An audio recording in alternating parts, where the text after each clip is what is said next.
என்ன சர்க்கார் இப்படி வீட்டுக்குள்ள புந்து கருப்பு பணம் எடுக்கிறான்? இது ஆண்டவன் கேட்க மாட்டேன்றான். எதிர்கட்சிக்காரன் பார்லிமெண்ட்ல ஒருத்தனாவது அதை எடுத்து கேட்க மாட்டேன்றான். நாங்க யாரை நம்பி ஓட்டு போடுறது? இதுமே பப்பு எதிர்கட்சினா நீங்க எதை சொல்றீங்க? இதே போடா மிட்டாள், என்ன வந்து கேட்கிற எதிர்கட்சின்னா என்னன்னு எனக்கு தெரியாதா? சர்க்கார் எவ்வளவு நல்லது செஞ்சாலும் அதை எடுத்துக்கிட்டு இருக்கிறவனுக்கு பேரு எதிர்கட்சின்னு பேரு. சார் நீங்க என்ன சொல்றீங்க? இப்ப சர்க்கார் சொல்றத எதிர்கட்சிக்காரங்க ஏன் எதுக்கலங்கிறீங்களா?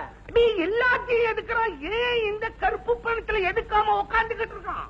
அதாவது சர்க்கார் சொல்றத எதிர்கட்சிக்காரங்களும் ஒத்துக்கிறாங்கன்னு அர்த்தம்.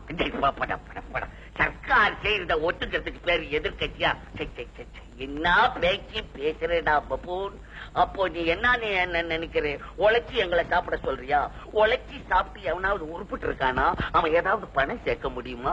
எங்களுக்கு பகவான் மண்டையில பெரிய மிளை கொடுத்திருக்கிறோம். அதை வச்சுக்கிட்டு நாங்க என்னென்னமோ டெலிகேஸ் பண்ணி சம்பாதிச்சு நிறைய எக்கச்சக்கமா வச்சிருக்கிறோம். அதை போய் கருப்பு பண்ணணும்னு பூந்து உள்ள வந்து பிடிக்கிறான்னு நியாயமா? அப்ப பணக்காரன் எதிர்காலம் என்ன ஆமா? அவன் கதி என்ன? சார் இந்த நாட்டுல உங்களையும் சேர்த்து மொத்தம் எத்தனை பணக்காரங்க இருப்பாங்க? என்ன ஒரு 40-45 பேரு இருப்பாங்க. இந்த நாட்டினுடைய ஜனத்தொகை என்ன?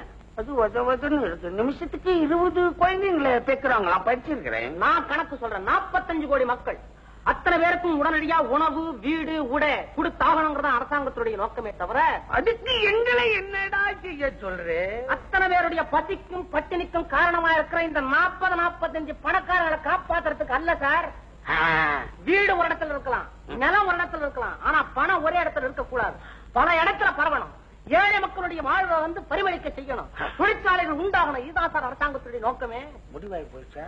பாருங்க, அரிசி கிடைக்கிறாங்கிறதுக்கு ஜனங்களே உள்ள பூந்து எடுத்துட்டு போனாங்கல்ல, அதே தப்பு இந்த பண விஷயத்துல ஏற்பட்ட கூடாதுங்கிறதுனாலதான் அரசாங்கமே உங்களுக்கு பாதுகாப்பா இந்த ஏற்பாடு செஞ்சு வச்சிருக்கு. என்னமோ பாதுகாப்புன்னு நீ சொல்ற. இது ரிஷிகள் பிறந்த நாடு, முனிவர்கள் பிறந்த நாடு.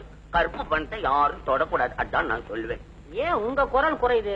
நம்ம கிட்ட ஏதாவது கருப்பு பணம் இருக்கா? யாரா சைத்தான் எங்க கிட்ட இருக்கான்னு மெதுவா கேக்குறே. நாங்கள் ராஜாக்கள் பரம்பரை, எக்கச்சக்கமா சேர்த்து வச்சிருக்காங்க. அப்பேன் பாட்டேன் பூட்டனை போய் கேளுங்கடா. எங்களை ஏன்டா கேக்குறீங்க? பெரிய தொல்லையா இருக்கு உங்களோட. சரி, நான் இப்ப கேட்கல. பணக்காரன் இனிமே தூங்க முடியாது போல இருக்கு.